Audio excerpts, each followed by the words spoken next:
Hey.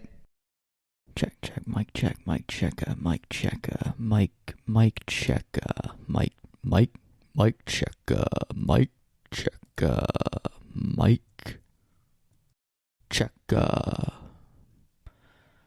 mic check. You good?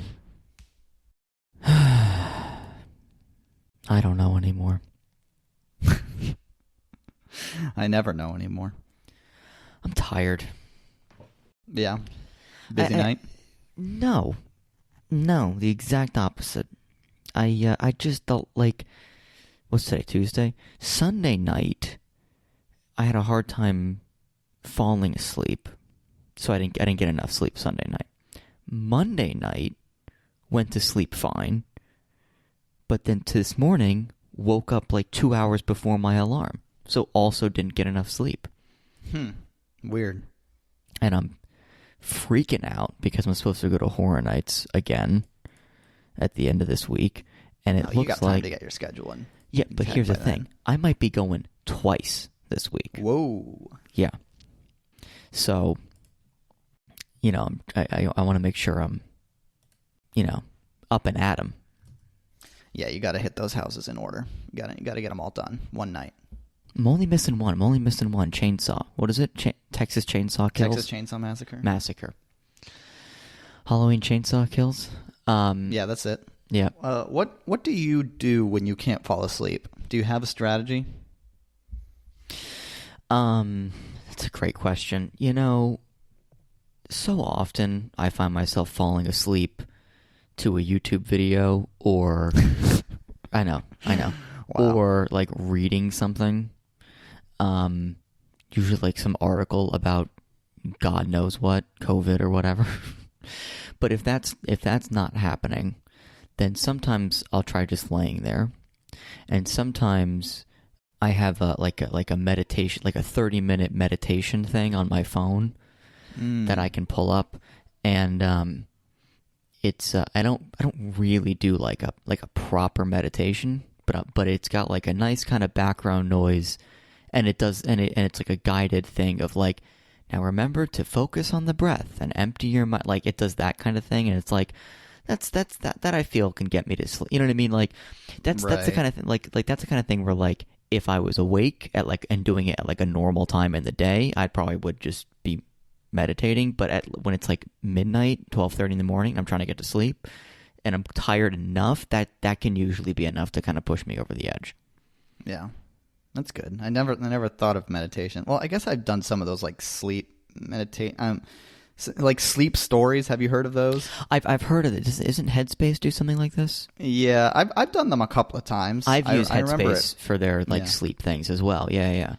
Yeah, I remember it being pretty good. But I do actually have a strategy I've been using. Oh, yeah. I don't know, over the last year or so, I guess I've tried this out. Go ahead. Where if I haven't fallen asleep in about 30 minutes after trying to go to sleep, I'll first just get up and go to the bathroom. And then second, I will like read a few pages or a chapter of whatever book I'm reading, just laying in bed for a little bit, and then try and sleep again. And usually after I do that, I'm asleep like 10 or 15 minutes after I put the book down. I don't know what it is about it, but I feel like I used to just lie in bed for like upwards of an hour sometimes, like hour and a half maybe, and just lay there and just be like, well, I guess I'll just wait to fall asleep. But I feel something about reading the book, even if it's just like 5 pages of reading something, it gets me to bed a lot quicker than if I just lay there. Yeah, I think for a lot of people, reading helps get them to sleep. But then also, I've heard some people say like if you ever like wake up in the middle of the night or something, like say you wake up at like 3 a.m, or even if you're just having a hard time going to bed, like sometimes there's something to this idea of like sometimes you're up and you don't want to be awake, but you can just kind of tell you're going to be up for at least a little while. Mm-hmm. And in those moments, rather than fight it and lay there tossing and turning, just get up and go do something. You know what I mean? Yeah. Like you're saying, like just get up and go read a book or something. Like kind of just own the fact that, okay, I'm up, like, and I don't seem to be getting to bed anytime soon. This is my life now. Yeah, so let me just go do something for 30 minutes or whatever, 45 minutes maybe, and then I've done that, and sometimes that works too. So yeah, I don't when I wake up in the middle of the night, it's usually just to go use the bathroom, which I noticed never used to happen, but like I don't know, as soon as I turn like 24 years old, I guess, or not 23 years old.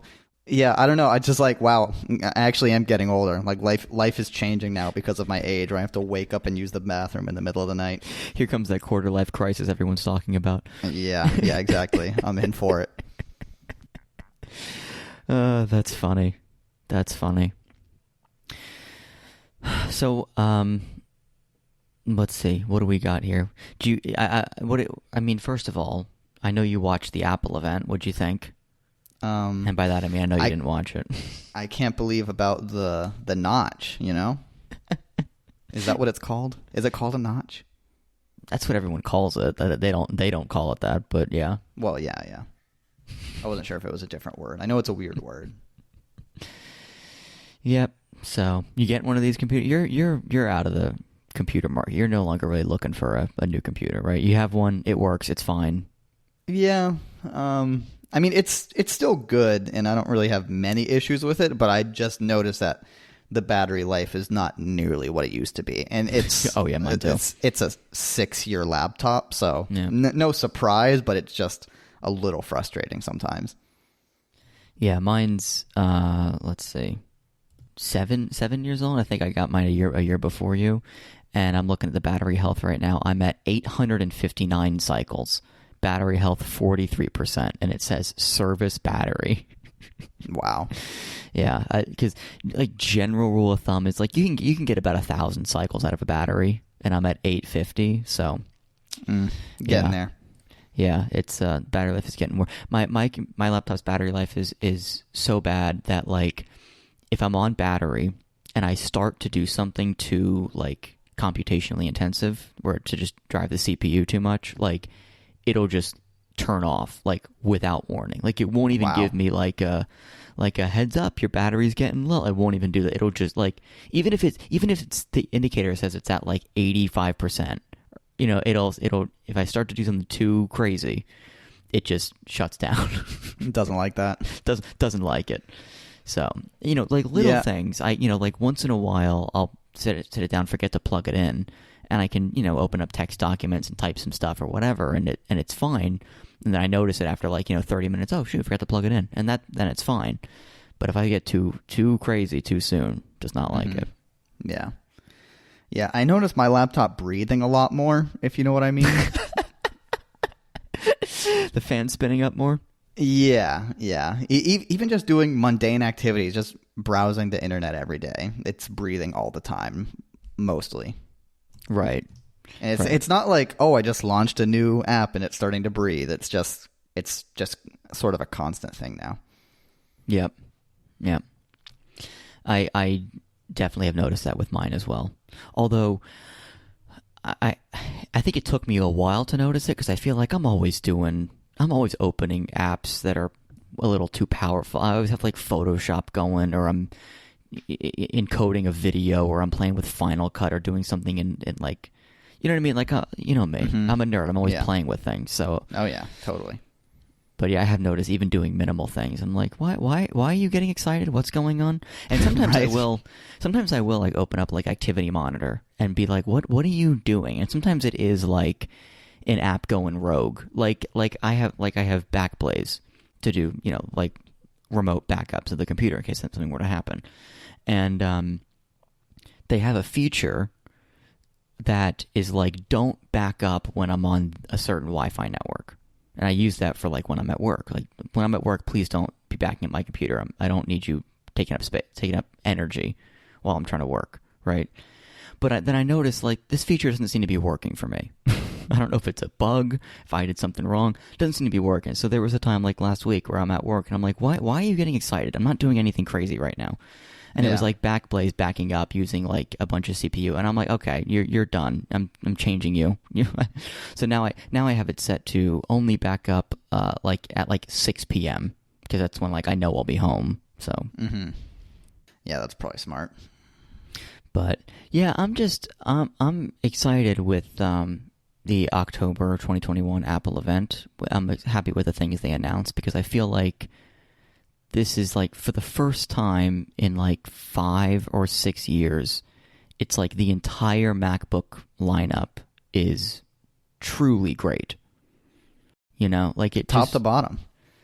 Yeah, I mean, because what they updated was like this event was like they updated the top of the line MacBook Pros, you know, and then like last year, I think it was like October or November, they had updated like the regular MacBook.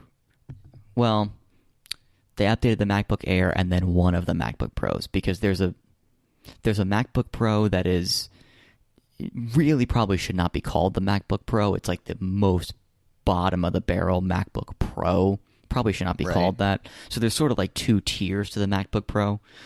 But yeah, they updated that one and then the MacBook Air, which is great. And then this event was the higher end MacBook Pros, the real Pro devices, right?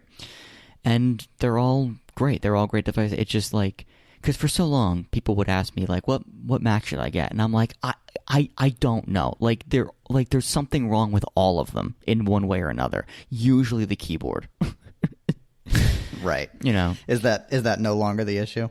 Yeah, no, they fixed that maybe a year or 2 ago, where they finally were just like, all right, forget it. We're gonna put the old keyboard back in because like, oh, that's nice. Yeah, because I remember that was terrible. Yeah, because those who don't know, they redesigned the actual key switches that that are the mechanical part of the key. For when you press it down, they redesigned it.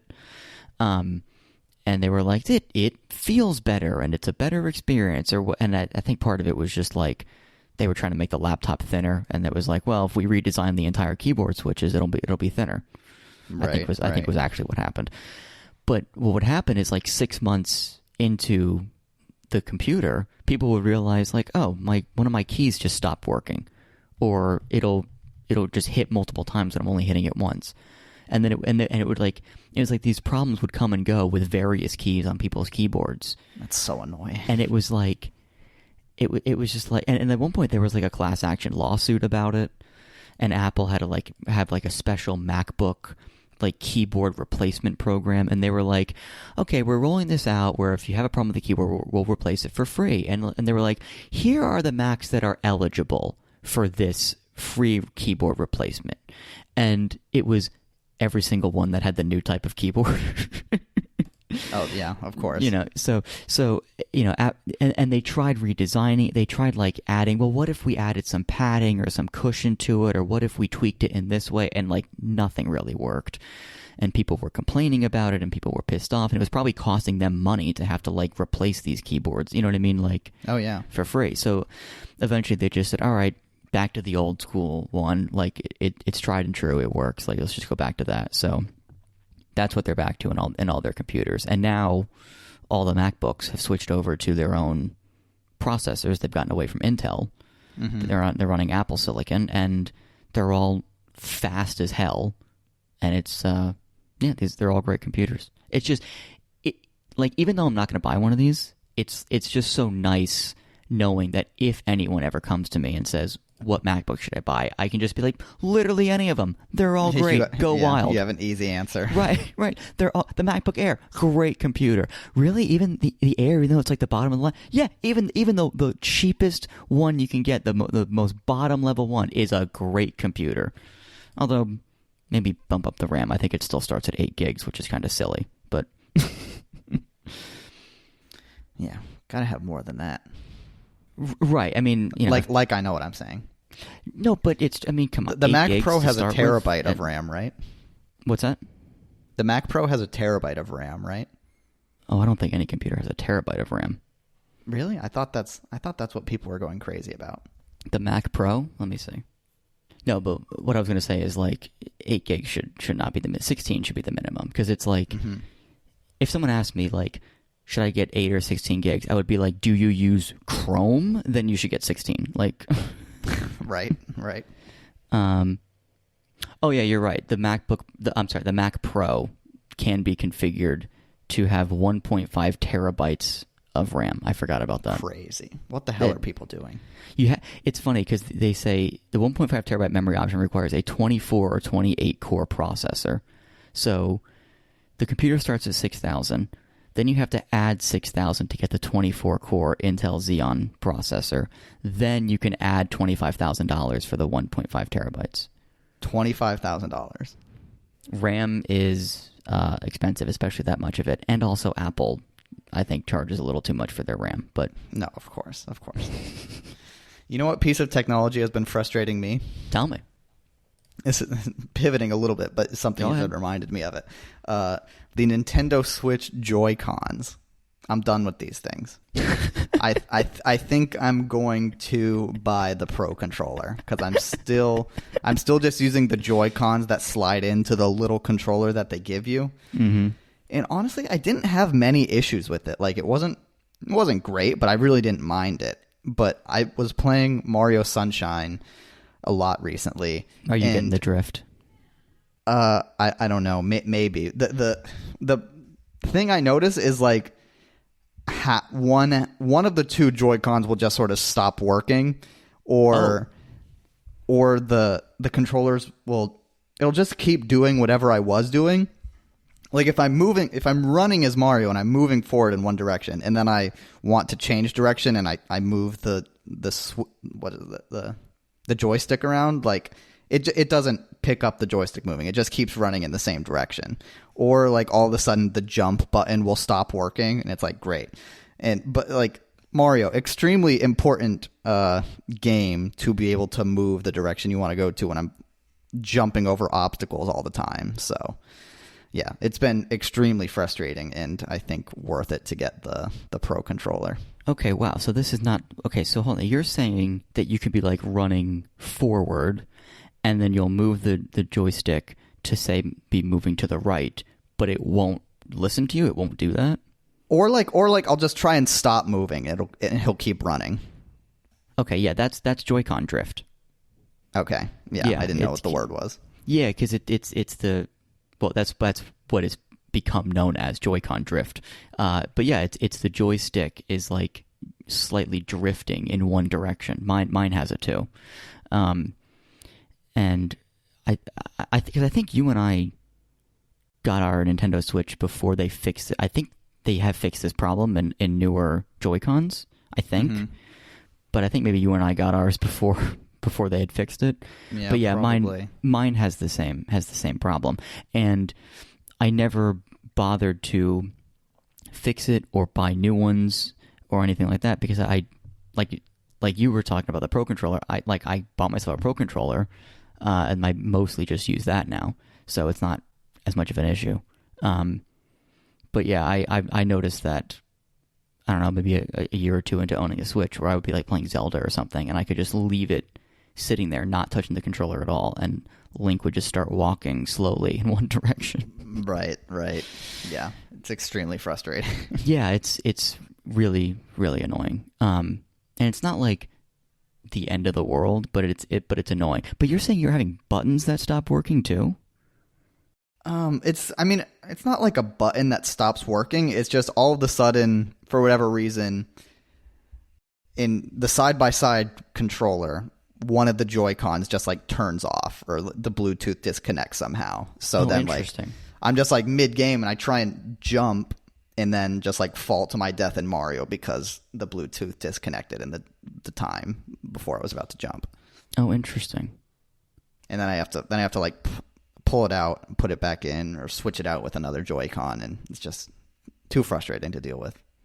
Yeah, so you think you're going to get the Pro controller? How much is it? 60? It's like 60 or 70, right? It's a little bit pricey. I think it's like 60, but honestly, I don't really care. I think it'll be worth it to have. Yeah, it's like you're not really paying for the controller. You're paying for this problem to go away. Exactly. Yeah, and I'm sure the controller is really nice, anyways. Yeah, I think it's really nice. I have used it like once or twice. Yeah, I think it's really nice. I like the feel of it. Yeah, so I put in some new times on Mario Kart today. So yeah, I've been noticing. Yeah. See, here's what's been bothering me is I like a year ago went through and downloaded like your ghost data on the time trials for like every single track, and then I like tried to beat it, and I think at one point I had beat you on everything. I think so. But then you played some more, and you beat some of my times, and you uploaded your ghost data, but there's no way for me to know that happened.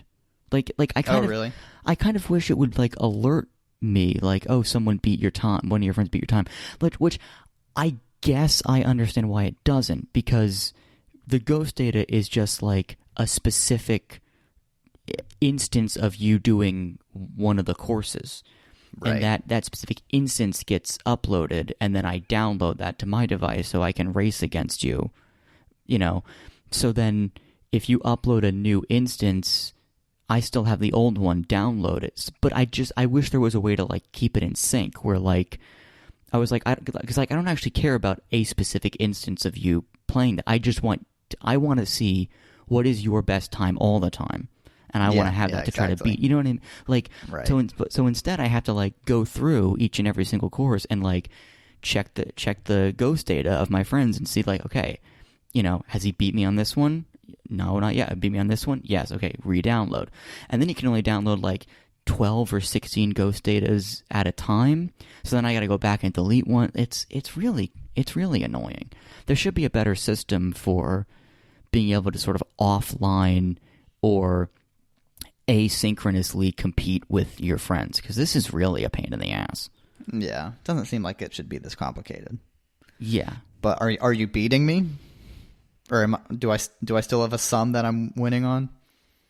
Some of them, like there were a couple where I was like, okay, I got this, and then there was one. First of all, the haunted house one. I forget what it's called, Twisted Mansion. Yeah, I think so. I'm not super good at that one, so I think you got me beat there. And then, I was doing Moo Moo Farms, and Moo Moo Meadows. Moo Moo Meadows, right, of course, alliteration. And I couldn't quite beat you. It was weird because I was playing against your ghost today, and it was like for the first 2 laps, I was like, I got this. And then the third lap, it was like, where did you come from? How did it? I'm like, and I'm I watching. Wish I could I'm watch like, it. And I'm like, I thought it's almost like, is he saving all of his mushrooms for the third? No, he's using at least one of them early. What's going on? So I can't beat you on that one. Interesting. And then there was the Donkey Kong one. Well, the other thing I was going to say is like the Donkey Kong one that has like 3 different or 4 different paths to go on. Oh, Yoshi Valley, you mean? Yoshi Valley. That's right. It's not Donkey Kong. Yoshi Valley. But I was playing against that one, and it was a moment where I was like, oh, I think he's gotten better at the game. I think you've gotten better, because there were times where like I was watching your ghost and I was trying to race against it, and we were doing like the exact same moves and doing the exact same skids, and like the fire would change color at like the exact same time on both of our bikes, and I was like, this is really fun. Like we're getting to be evenly matched here. Yeah. So we're pretty evenly matched. It might just be like one of us is slightly better at some of the courses. And yeah, probably something like that. God, when you've been playing Mario Kart as long as we have, it's sort of like just reached expert level. Right. Do you play where you have to tilt the controller or the Switch? No, not me. Couldn't be me. Of course not. Why would anyone play like that? I play without that, without automatic acceleration, right? Agreed. And without the other thing, which is like the thing that helps you from falling off of the cliff. Oh, right. Yeah, you got to turn all that off. Yeah, I had a friend who we used to be really competitive about Mario Kart, and she was pretty good, and then we kept playing each other, and we were going back and forth winning, and I suddenly realized that she had that feature on and was never falling off of the edge. God. And I was like, oh, well, that explains everything. And then we turned that off for her, and she couldn't beat me. It's crazy because you watch someone playing like that, and they're like hugging the side so hard, and people are watching her and be like, holy shit, she is good. I've never seen anyone play like this before. It's like, yeah, of course not. No one could play like this. That is really funny. Yeah, you got to turn all that off when it's real competition. Yeah, exactly. Yeah, so I think I'm starting to get like 10% better at predicting when is the earliest you can hold down the button for the little speed boost at the beginning. Wow. But I still have my car blow 10% up. better. I still have my car blow up sometimes. What are you going to do? Yep. It's going to happen. It's going to happen. So, what do we like in these topics here? I mean, are we doing what if today? Oh yeah, let's do that. Okay, so we're going into the spoiler. Do we want to do that now? I mean, we're 30 minutes in. I guess we can. Yeah, we can do it now. Okay. Because again, I'm tired. Yeah, we got to do this quickly. Short episode tonight. I got the socks on after this. Oh, what time are they on? I mean, they're on at like 10 minutes, but okay. It's fine. All right. I have it on next to me on mute. Right. But I'm paying attention. Oh, for sure, of course. All right. Well, we'll try to get you out of here by the 7th inning. Perfect. That should only take 3 hours. Right. I forgot baseball games are so long now. Yeah, they were even worse in the playoffs. Someone was telling me baseball games used to be like an hour, like 30 years ago. Is that true? I don't see how that's true. I don't know. And like two and a half hours, I could see that. 1 hour, I don't know how you play a game of baseball in 1 hour. Let's see. MLB's pace of play problem is getting worse. I know the games are getting longer. That I know. Yeah, that's for sure. Okay, so hour, I don't. What is an average game? Like 3 hours? Yeah. Okay, so I'm looking at average game length of baseball, 9 innings or less, from 1920 to 2014. So in 2017, the average was 3 hours and 5 minutes. In 1920, the average length of a baseball game was an hour 47. Okay. So I could see that. We've almost doubled. Right. Time between pitches is the primary villain. Oh, yeah, that's for sure. This game needs a pitch clock. There's a lot of problems with this game. Such as? I mean, umpires are horrible. You know, there's like umpire grades where they evaluate how accurate an umpire was at the end of each game. And there are some times, and I don't think they're like being paid off or anything, but I think it's mostly coincidental, where one team will be like, somehow they get all the good calls from the umpire, and the other team gets all the bad calls, and it's a serious competitive disadvantage. I think they got to go to robot umps. They finally allow like the referees or whoever to like look at footage from the game, right? Yes, but it's not balls and strikes. It's other things, like if a runner was safe or out. Right. I feel like they should use it for every. I mean, I guess it's the trade-off of time versus accuracy. We can go faster if we just let them call it as they see it. Right. But it takes, it'll be more accurate if they take the time to review the footage. I saw earlier today that there was some baseball game going on. There's multiple games going on all at the same time, right? Yeah, there's 2 series happening. And I don't remember which it was, but I just saw scrolling through Twitter, and I saw that someone complaining because they had that graph of the strike box, and then where each throw went. Was it in? Was it out? Where was it? And one of the throws was clearly a strike. It was in the box, but it got called as a ball. And that's what I'm talking about. It's like, that's just silly. Yeah, no, it's very frustrating. Yeah, there was one player on the Red Sox where it was like he struck out on 3 pitches that were like each 3 or 6 inches out of the strike zone, and it's just like, well, there goes that at bat. And the player obviously knows. He's like, yeah, those were all balls. I should not have struck out here, but it's the way it goes. Yeah, I don't know how can the batter not tell? I mean, that box just floats in front of them. How do they not see where it's like the yellow line on the. How come the players act like they can't see the yellow line? I can see the yellow line at football. I never know how they get that yellow line down so quickly each time. Well, it has to do with they've 3D mapped the field, right? Isn't that how they do it? Right. I think it's like I think they have like a 3D map of like every single football field in the country. And so it's just like computers, they have it rigged like pre-game. They have it set up before the game of like which field it is and the exact dimensions and shape of it. And then it sort of acts as a green screen, I think, sort of, because the players can walk on top of it, right? Like if you pay attention, they put all sorts of digital markings on the field. Oh yeah. Like, this is, 3rd and down or whatever, and they put the arrow, and No, I was joking about that, but yeah. Oh, okay. No, because there was one time when I was watching a football game with a bunch of friends, and there were a bunch of people nearby. It's just a big watch party. And I made a joke to my friends. I was like, how do they lay that yellow line down on the field so quickly? It's amazing. Like, obviously, I know it's a computer that does it. And this guy, like, in the group next to us, he leans over and he's like, oh, actually, it's just digital. That's not really on the field. And I'm sitting there, like, an adult, and like, oh, okay, thank you. Such an asshole. See, how dumb does he think I am that I don't know that? When you said it just now, I thought you meant how did they so quickly get the digital line exactly where it needs to be? But you were making it.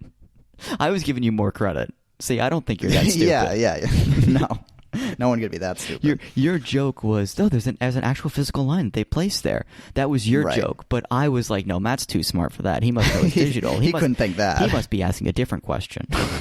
Yeah. And once again, this is an example of where you don't care about something at all, but you somehow know how the technology works behind it, like music and sports. That's true.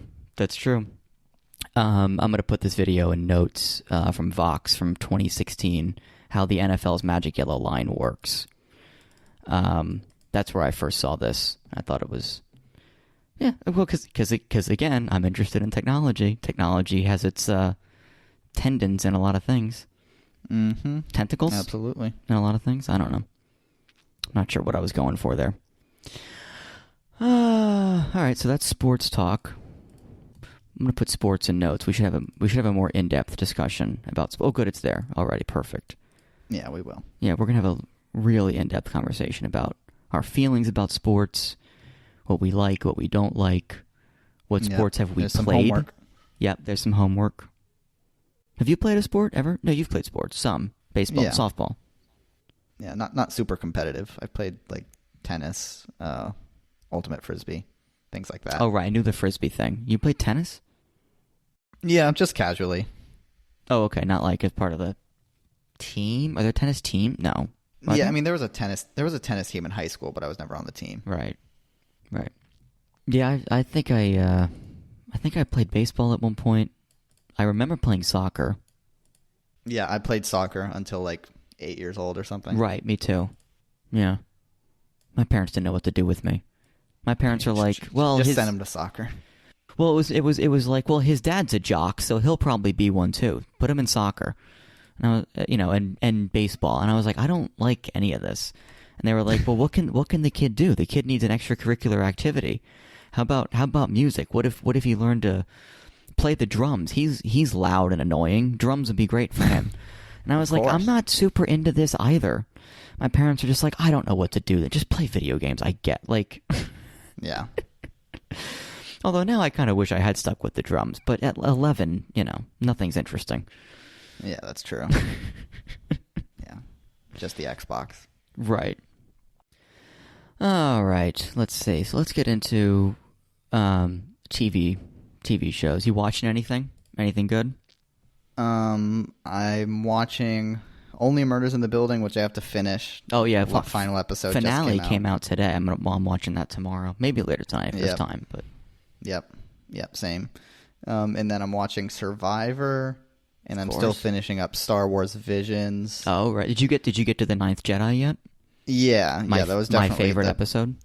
That was definitely the best or the second best episode. Because you said you thought the first one was one of the best. Yeah, and I still think it's the first or the second, or that one or the Ninth Jedi are the two best for sure. Yeah, at least so far. I've seen 6 of them now, I think. Yeah, I think the first episode, I forget what it's called. The Duel, I think. The Duel, yeah. I think because Visions is like, it's an anthology show. You don't need to watch every episode. There's no interconnecting story. You know, they're not Marvel, right? And most of them I don't think are super great anyway. Yeah. But I think if you're gonna watch, I would say if you're gonna watch one, make it Ninth Jedi. But if you're gonna watch 1 or 2, the first episode, The Duel, and I think, is it episode 5 or 6, The Ninth Jedi? 5. Yeah, okay, The Ninth Jedi. And I also go ahead. I watched one yesterday. It was the one after The Ninth Jedi. I think it was like called TOB1. It's about a droid. Toby. Who uses the Force and has a lightsaber and everything. Like it was like a 14-minute episode, and then like a couple hours later, I was thinking about it, and I was like, "Wait, what happened again? What was that episode about?" Like some of them are just pretty forgettable, like that one. Yeah, exactly. The other one, I kind of liked The Village Bride. Yeah, that one was cool. Yeah, those are probably the 3 that most stood out to me: The Duel, The Village Bride, and The Ninth Jedi. Not Tatooine Rhapsody.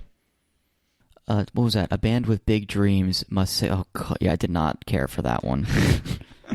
Yeah, that was pretty dumb. I mean, Joseph Gordon-Levitt as the main guy is weird, and then have. Oh, I've been watching these all in Japanese. Oh, I didn't really? know that was him. See, Yeah. I was just like, I'm just gonna hit play and see what happens, and it just defaulted to English, and I knew that they had a lot of good English actors for it, so I'm like, all right, I'm not going to get bogged down. But maybe I should watch it in the original Japanese. I bet that'd be interesting. Yeah, I think it's kind of cool. Just because that's the way it was made. It seems like I don't know, the animation might be a little bit more synced up to that. And I did Google. I was like, what do the creators say of this? Like the showrunner, I guess, which I don't even know if there's a showrunner. This is 9 different studios, but apparently there is. And he was asked the same question, like, should you watch it in English or Japanese? And his answer was basically like, I don't really care. Dealer's choice. Whatever you want to watch it in, that's fine. And I was like, all right, I'll give the Japanese a shot. Yeah. But I was curious to see if he had a strong opinion on it. Yeah, that is interesting. Okay, so it looks like, the Elder, which is the one you have next, episode 7. Yeah. Let's see, 3 highest rated episodes: The Ninth Jedi 8.6, The Duel 8.5, and The Elder 8.0. Those are the 3 highest rated on IMDb. So yeah, I guess if you're gonna watch 3, those are probably the 3 to watch. What's the lowest rated one, and what rating does it have? I'm pretty sure it's Tatooine Rhapsody 5.3. Yeah, that sounds about right. Yeah. So. Yeah. So all right, maybe I'll do that. Maybe I'll go back and watch it in the original Japanese. I'm also going to put into notes, there is a YouTube channel that I love called Beyond Ghibli. Mm-hmm. And the whole idea of the YouTube channel is it's a YouTube channel that's all about anime, but the idea is like, all right, look, Studio Ghibli, My Neighbor Totoro, Kiki's Delivery Service, Spirited Away. That's like basic anime. I'm going to take you beyond Ghibli. And so he did a video about The Ninth Jedi that I'm going to put into notes. Oh, cool. And it's not too long. I think it's like 7 minutes, something like that. Some of his videos are like 20-something minutes. Like the Cowboy Bebop video he did is one of my favorite like just video like essays, because it's just 20 minutes of him talking about how amazing Cowboy Bebop is and how much he loves it, and it does it pretty much like with very minimal spoilers. It's pretty impressive. Wow, that is cool. Yeah, I'm a big fan of this channel. I don't watch every video because sometimes it's like, well, I don't know if I've seen that. I'm not sure I'm going to, and I don't want spoilers. But there's been a couple things where like he puts out a video and I'm like, this looks interesting, and then I do end up checking out the thing. So Yeah, I used to do this joke because I don't watch a ton of anime. Right. Maybe more than the average person, because I don't think the average person watches much either. But Yeah. I used to have this joke line I would say whenever people around me were talking about anime is I would just say, have you guys heard of Hayao Miyazaki? just to be an asshole. Some of the looks that I got when I asked that question were great. That is really funny. Yeah, because that'll annoy people for sure. Exactly. I'm all about annoying people. Well, it's my favorite pastime. I'm with you there. Absolutely. Absolutely. Nathan, for you. Good show. Great show. All right, let's see. Did I have something else I wanted to recommend? I thought I did. I finished Squid Game. That was good. That was fun. I'm watching that soon. Yeah? You going to? Mm-hmm. Yep. Yeah, it's fun. It's fun. Yep. It's on the list. There's a lot on the list. Yeah, there's a lot going on. All right, well... Yeah, you say it's fun. That's interesting. Everyone else says it's, like, horrifying. Well, that's kind of what I mean. I know. It is horrifying, but it's one of those things where it's like I just enjoy watching a show that has so clearly been really well put together. Mm-hmm. Like this show I think started as a movie, and it was just one guy who like was writing this whole thing, and then it turned into a TV series, and he started writing it like 10 years ago. Like it's taken him a while to like get it made, but it's one guy who wrote and directed the whole thing.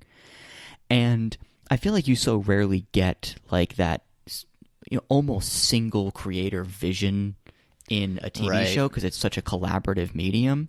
Mm-hmm. But yeah, you can kind of feel it. It's like, yep, this one guy had this vision for exactly how he wanted to go, and he just spent like basically a decade just like honing it and making it better and better.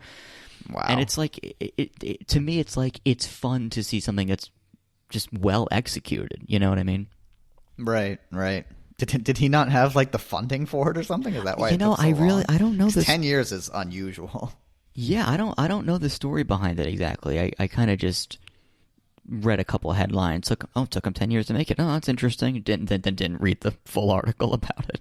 Right, of course. But yeah, so it's fun in the sense that it's fun to watch something that's very well executed, which I think it is. So, but that's another one where I turned it on and I was like, well, I know it's Korean, so theoretically I should just be able to hit play and it's in Korean. But no, Netflix defaulted to English dubbing, and it took me a minute to notice because the show starts with voiceover, and I was like, oh, is there English voiceover in the show? And then the character started talking, and the mouth did not line up at all, and I was like, okay, there's a problem. I have to very unusual. Yeah, so that was kind of weird. And also, people have been saying, did we already talk about this on the show? I don't remember. I don't think we did. But like, people have been saying that the English dub, people are saying, is bad because it's like the script is weird and the performances don't seem to be very good. But also, people are saying there's two different English subtitle tracks, and one is the subtitle track that's basically like the closed captions for the English dub, and one is like the normal subtitles of what they're actually saying in Korean. You see the difference? Yeah. So I actually had to once I found that out, I had to test it where I had to put on the English audio track and then put on an English subtitle track and see okay, does it match up? Because if it matches up, that's bad. Right. But I luckily I guessed right the first time, so it did not match up, and I was like, okay, good, I'm watching it correctly, and then I changed it back to Korean audio. So yeah, there you go. Oh, you know what else I watched recently? Just finished it last night. Tell me. What If? Oh, yeah, that's right. So that's what we're going to talk about. Yeah, so why don't we get into that? Unless before we get into spoilers, any initial thoughts? Show didn't really blow me away. I agree. it's pretty fun sometimes. Right. I don't know. The lows are pretty average, pretty boring. Yeah. The highs are pretty fun. Yeah. There's also nothing that's super memorable or that I'm really dying to go back to. Right. Yeah, I don't know. It's fine. I feel like it could have been a little bit more interesting at times, and I think we'll get to that. But all right. Well, then that's the end of the episode. We're gonna unless you want to hear us talk about Marvel's What If. So after the spoiler horn, there will be spoilers. So should I just sound that off now? Rip it.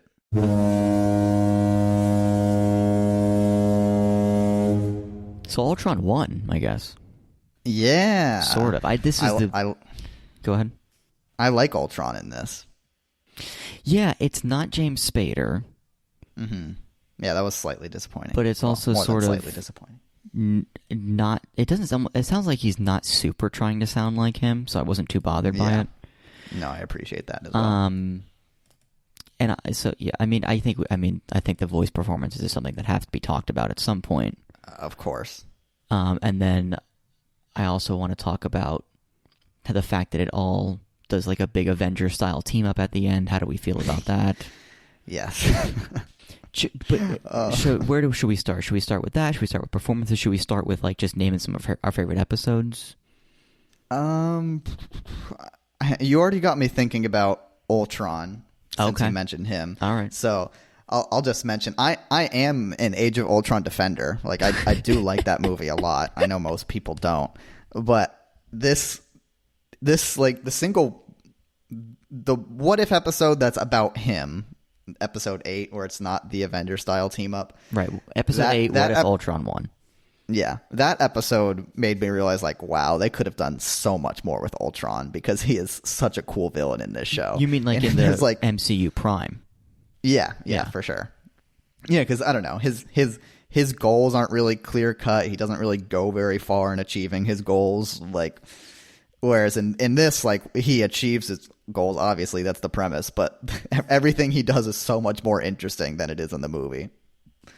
Like he's chewing on galaxies and shit like that. He's like he's conquered everything in the universe, and the only thing he has left is to conquer like other sentient beings in different dimensions. Like, it's just really weird things that I thought was really cool to see him actually do.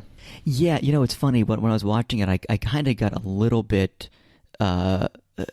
bogged down in the how is this possible? How is it that he can suddenly see multiverses? Like, Thanos had all 6 stones. He wasn't traveling to other multiverses and had the ability to talk to the Watcher, right?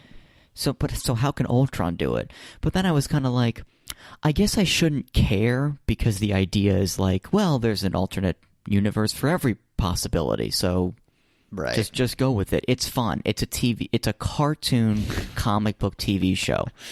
It's fun. Exactly. Yeah. I never really got bogged down by that.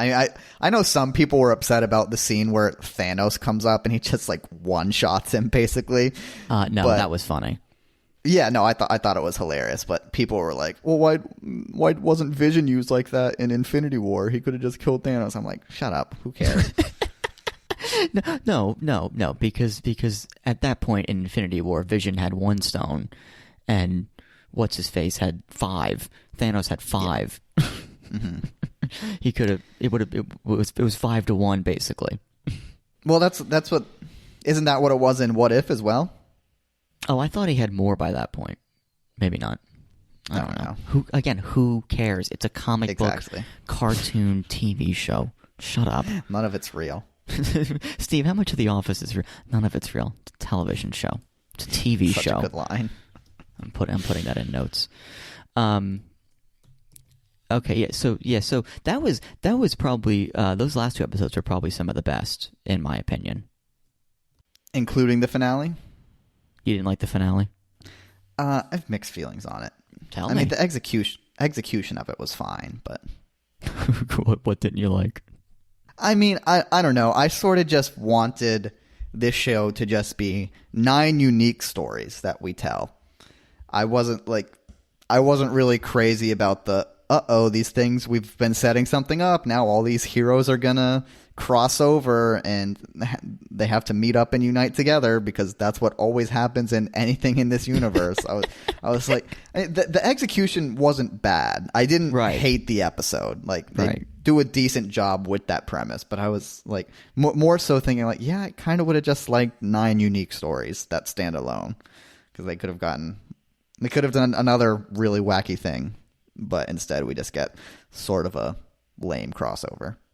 So, I initially had some sort of mixed feelings about this, where on the one hand I kind of felt like you, it was like, I thought we were just getting 9 stories. Does everything from this studio have to culminate in a big dramatic crossover? Does everything that they don't know how to tell anything standalone, really? Yeah. On the other hand, I did feel like, but it is fun, like, because that's the thing. I kind of didn't expect it, because I thought, yeah, no, I didn't expect it. Like, I don't know. They said anthology show. I believed them for some reason.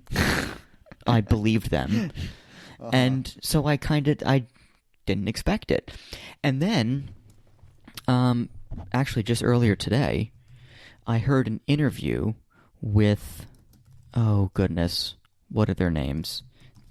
I heard an interview with the woman who created the show, A.C. Bradley, and the director, Brian Andrews, which A.C. Bradley actually, I think, was brought in for like Captain Marvel or something, or pitched Captain Marvel, but then they didn't have time to write it or something. But she's going to be a producer on Miss Marvel, the show. And then Brian Andrews, who directed the show, he's been a storyboard artist on like almost every single Marvel movie since Iron Man 2. So he's been like drawing these characters since 2010. Wow. So kind of cool that they gave it to him. But I heard an interview with them, and they were talking about the ending finale. We know the last episode, what if the Watcher broke his oath, right? Mm-hmm. And this is where my lack of comics knowledge is showing, because I was like, I thought the whole idea of the Watcher is that he never gets involved. He just watches. Like he says at the beginning of every episode. He just watches. Yeah. But apparently there are several comics that are like, yeah, but he gets involved. But he does intervene. He does do his thing. He does, because like he can't help it. Like, and it's part of the story of the Watcher is like the rules are that he doesn't, but he can't help himself sometimes. And I was like, well, I kind of feel better knowing that they didn't just pull this out of thin air. You know what I mean? Yeah. No, that is nice. I didn't know that. Because originally I was talking about the show with a few friends, and it was like episode 4 or 5. And each episode, the Watcher is more involved, just in terms of like you see him in the background of some shots, and he's just hanging out a little bit more. Right. And my friend was talking to me, and he's like, I think by the end of this, he's going to intervene. And I was like, no, I don't think so. Like that's the show, is he's not allowed to intervene. That's the whole premise. And I mean, that's he got me on that one, but I really didn't expect it. Yeah, I mean, I liked it as we were getting more and more of him, because I think Jeffrey Wright is so great too. Right. Oh yeah, he's really good. I also just like the character. I thought he was cool. Yeah. No, I like him. I'm just pulling up the Watcher, like screenshots from the comics. I'm trying to find, because isn't he like? I guess what I'm saying is they made the Watcher in the show kind of look like Jeffrey Wright, and there's a little tiny part of me that's like, ooh, are they gonna bring him to live action? I would love to see Jeffrey Wright, the Watcher, in live action. That would be pretty cool. I feel like they've sort of set it up with this multiverse stuff. Maybe he shows up in Loki for a split second. I don't know. It could be I think it'd be fun. Doctor Strange. Doctor Strange could be. Yes.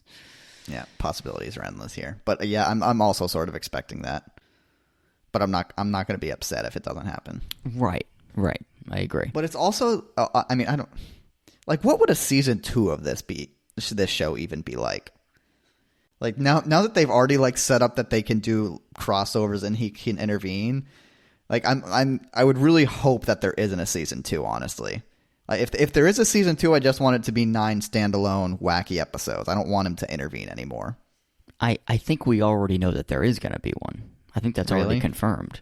Oh, I didn't hear that. Because I think when the show was first announced, I think they ordered 20 episodes, and then they said it's going to be split into 2 seasons of 10 episodes each. Oh yeah, sounding familiar, I guess. And then a couple things happened with season 1 at least, where one was COVID, which just kind of got in the way of production.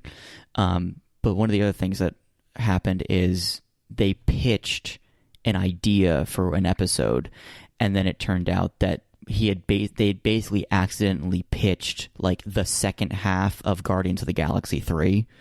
Wow. And they were told, like, yeah, you got to throw that out because it's too close to... That's hilarious. And so I guess it was the director who was like, all right, well, I think it's going to be a great movie then. Right. That's good to hear. Yeah, so, okay, so favorite episodes?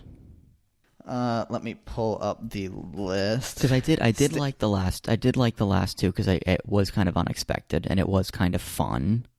Mm-hmm.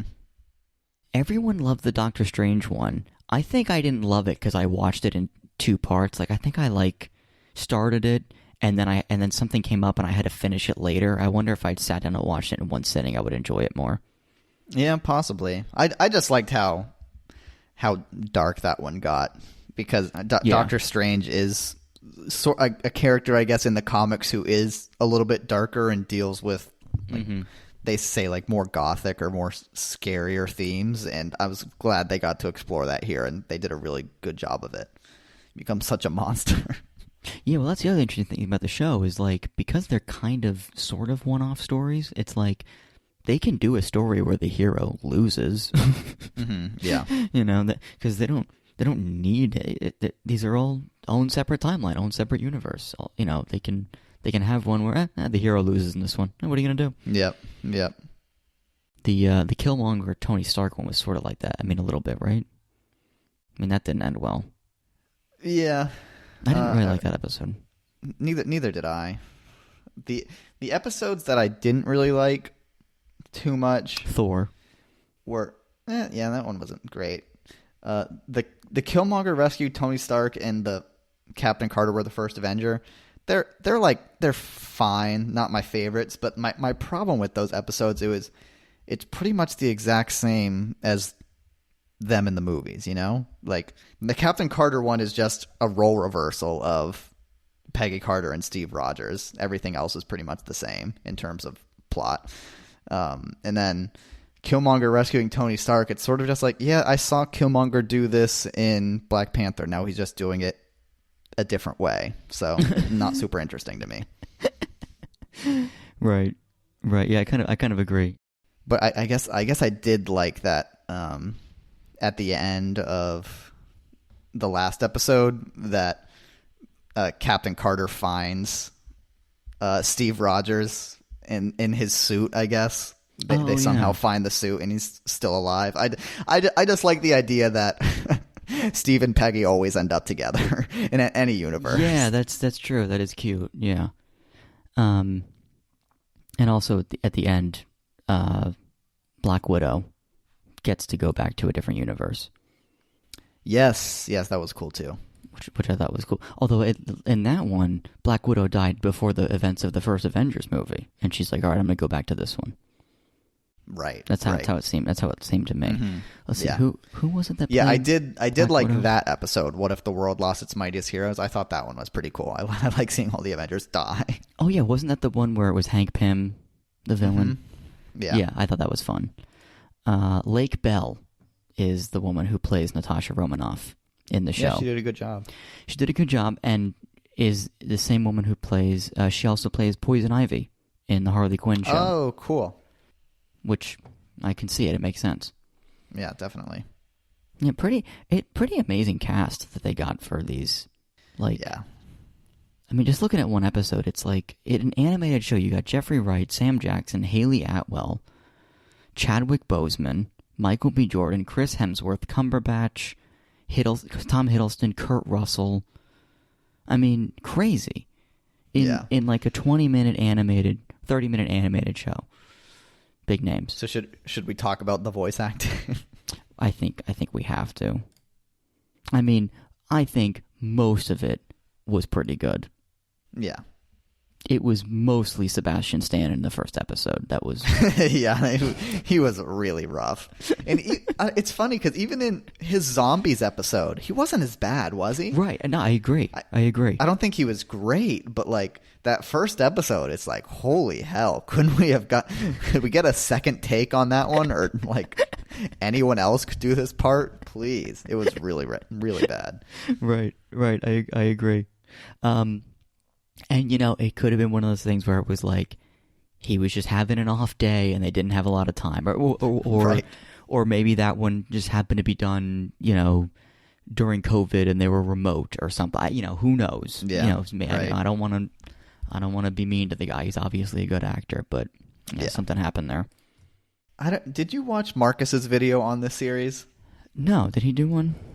Yeah. I mean, he didn't say anything too unique, I guess. It hasn't already been said, but the one thing I thought he said that was really funny is about the voice acting is like it's such a weird criticism or way to put it, but I know what he means, where he's talking about like in the Hulk episode, or in the episode with the Hulk, in the zombies episode, it's Mark Ruffalo playing Bruce Banner, and he's like, he doesn't really sound like Bruce Banner though, he sort of just sounds like Mark Ruffalo.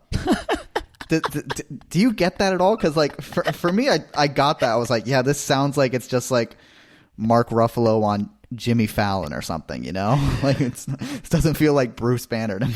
Yeah, I think I agree. Yeah, I because there were a couple, and it could just be one of those things where it's like these people are not used to voice acting, which is slightly different, supposedly.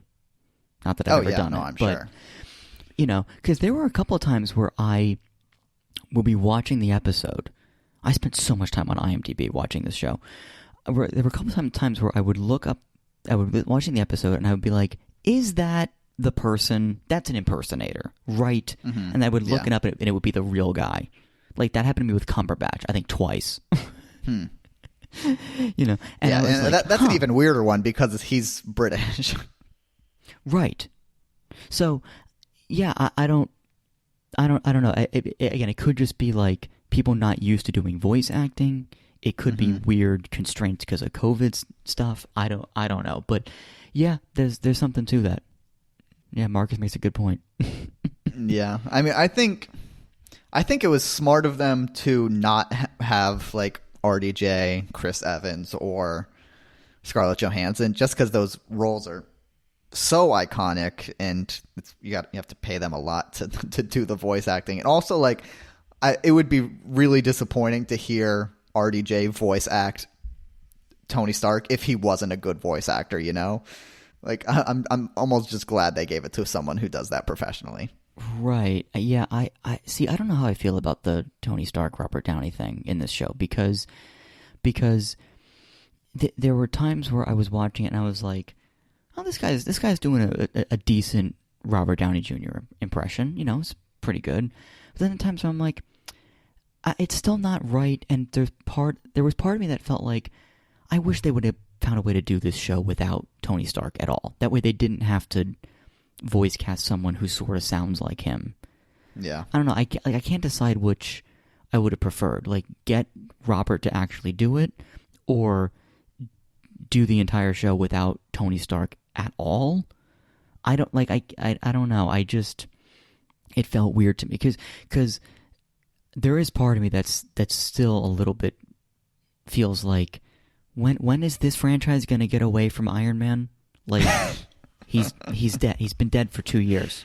Right. Are we still going to this and trying to mine anything we can out of this character? But at the same time, it's like, but I get that he was important to this franchise for so long. So I guess I get what they're doing. He wasn't really a central character in any of these episodes, too. Right. No, that's true. I mean, I guess the Killmonger one. Yeah, that's where I think I spent the most time thinking about it. Yeah. And yeah, I almost thought it was weird that they didn't get Scarlett Johansson to do it.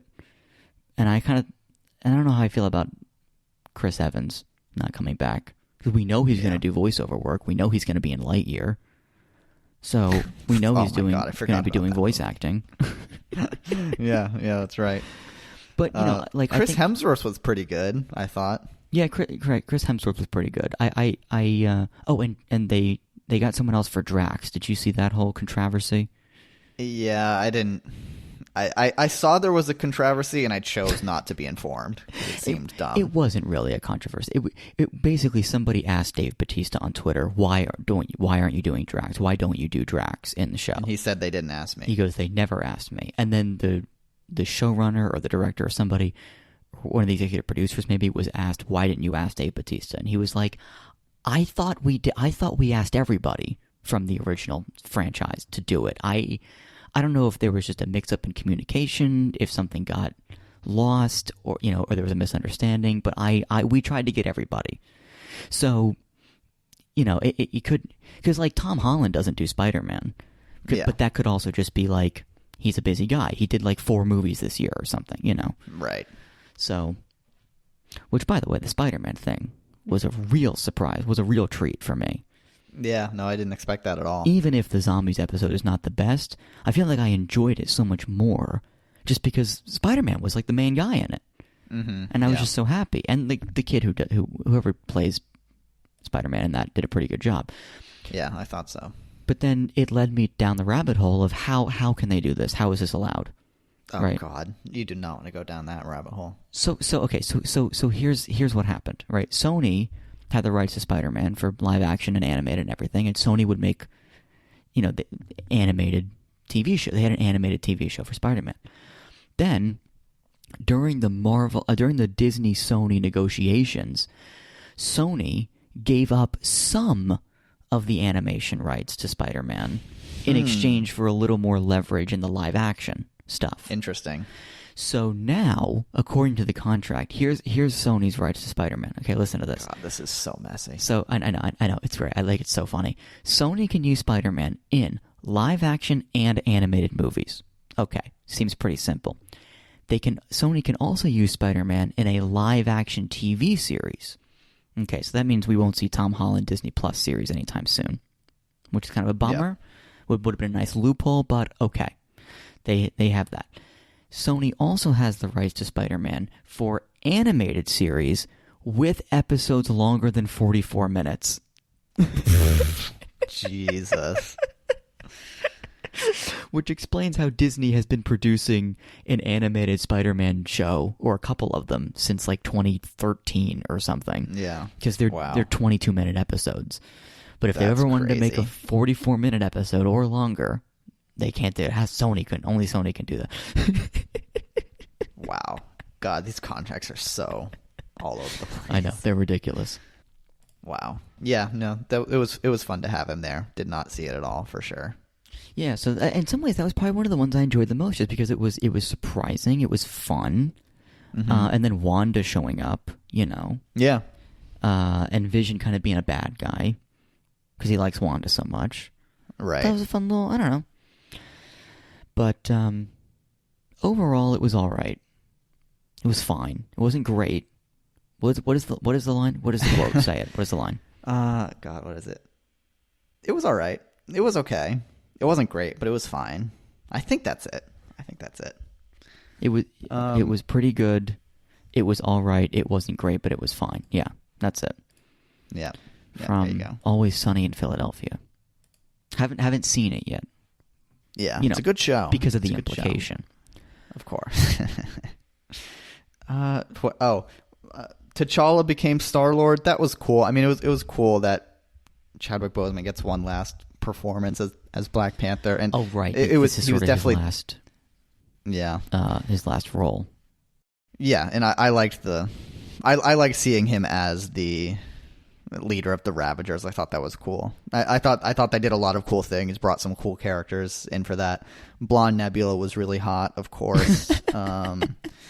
Thanos as a Ravager was hilarious, and I love that they got Josh Brolin to do that. Yeah, that is great. it'd be hard to hear anyone else as Thanos, and he's already kind of a voice actor in this franchise anyways. Right. So, yeah, no, he really elevated that episode for me. It was so funny to see him in that role. But I also just like the idea that T'Challa is such a great person that he could turn Thanos into a good guy. Right. That is funny. I think we've touched on almost every episode. Thor were an only child. That one was another one where it was like, it was cool to see like Loki as the frost giant, I guess, but it was all right as a whole.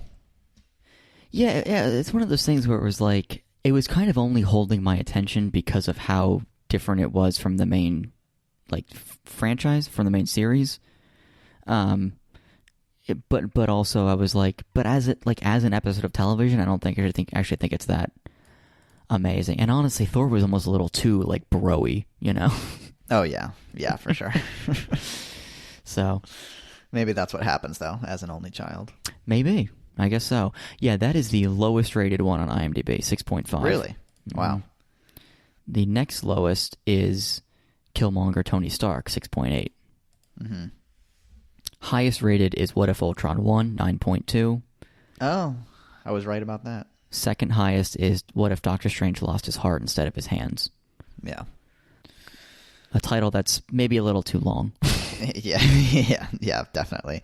It was funny. It was right after the Killmonger episode that Vince texted both of us, and he was like, "What if it's kind of ass now?" And I was like, "Yeah, I know what you mean."